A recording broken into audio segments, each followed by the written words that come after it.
If you took everything away from me, my income, my investments, my network, but left me with the knowledge from these 7 books, I'm confident I could rebuild my life again. Not because of motivation, but because these books changed how I think. And once your thinking changes, your financial life follows. Today, I'm sharing 7 books that transformed my mindset about money, and I'll show you how their lessons apply directly here in South Africa. I also encourage you to read these books if you are serious about changing your life, my friend. Let's start with the foundation. Number 1, The Richest Man in Babylon by George Clason. This book is basic and ancient. It is almost too simple, but is a very powerful book. The language is easy to understand, but one principle changed everything for me. Pay yourself first, before rent, before groceries, before debit orders. Save at least 10% of your income. Now let's bring that home. If you earn 20,000 Rand per month and you invest 2,000 Rand consistently into a tax-free savings account, an index fund tracking the JSE, perhaps in the unit trust, over 10 to 20 years, that discipline compounds. Most South Africans save what's left. This book teaches you to reverse that. It built my financial foundation. 2. The Psychology of Money by Morgan Housel. This book hit differently because it's not about strategies. It's about behavior. Here is one powerful idea. Doing well with money has little to do with intelligence and a lot to do with behavior. In South Africa, we see this all the time. Someone lands a big job in Sandton and upgrades the car, moves into a lifestyle estate, maxes out credit cards, but wealth isn't what you show. Wealth is what you don't see.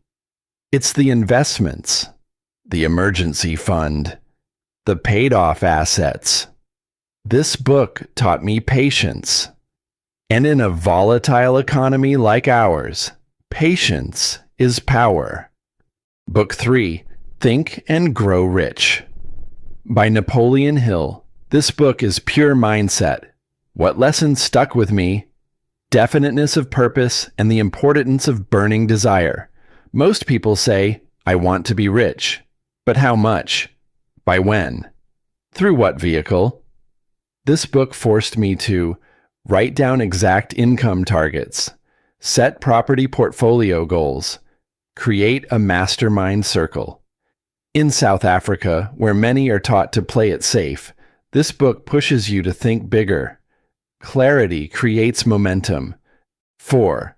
Rich Dad, Poor Dad by Robert Kiyosaki. This book flipped my financial lens. What is the biggest idea on this book? Assets put money in your pocket. Liabilities take money out of your pocket. This sounds simple, but look around. You see financed German cars, expensive phones, homes that cost money every month. In South Africa, status can be expensive, but this book made me ask, how many income-producing assets do I own? A rental property in Midrand generating positive cash flow is an asset. A car costing 8,000 Rand a month is a liability. This book shifted me from consumer to investor. Number 5, The Capitalist Nigger, Chika Onyani. This book is bold and controversial, but the core message is powerful. Economic power comes from ownership, not from employment, not from dependency. It comes from ownership of businesses, property, capital. In South Africa, where inequality is a major issue, this book challenges you to think, who owns the malls? Who owns the banks? Who owns the land? And more importantly, what do you own? It pushed me to prioritize acquiring assets over just earning income. 6. Retire Rich Through Property, Jason Lee. This book made property practical, not glamorous, not hype, but strategic. It focuses on buying below market value, using leverage wisely, long-term rental income. In South Africa, property is still accessible compared to global cities. Think about student accommodation near UJ or UCT, growing areas outside Johannesburg, affordable developments in Durban. What is the lesson here? Property is a 10 to 20-year strategy, not only a quick flip. Book 7, Financial Freedom Through Property, by Lawrence Bowl, along with Retire Rich Through Property by Jason Lee. These two books are written for property investors in South Africa. Lawrence Bowl takes it further by focusing on financial independence through structured property investing. He highlights calculating your freedom number, scaling a portfolio strategically, creating predictable rental income, building systems, not just buying houses. In the South African context, if your monthly expenses are 30,000 Rand and your rental properties generate 35,000 Rand on net cash flow, you are financially free. Not wealthy on Instagram, but free. That mindset shift, from chasing income to building income-generating assets, is what makes this book powerful. If I combine everything these books taught me, here's the formula. Pay yourself first. Master your behavior. Set clear goals. Buy income-producing assets. Prioritize ownership.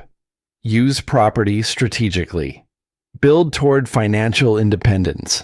Books won't make you rich overnight, but they will change how you think.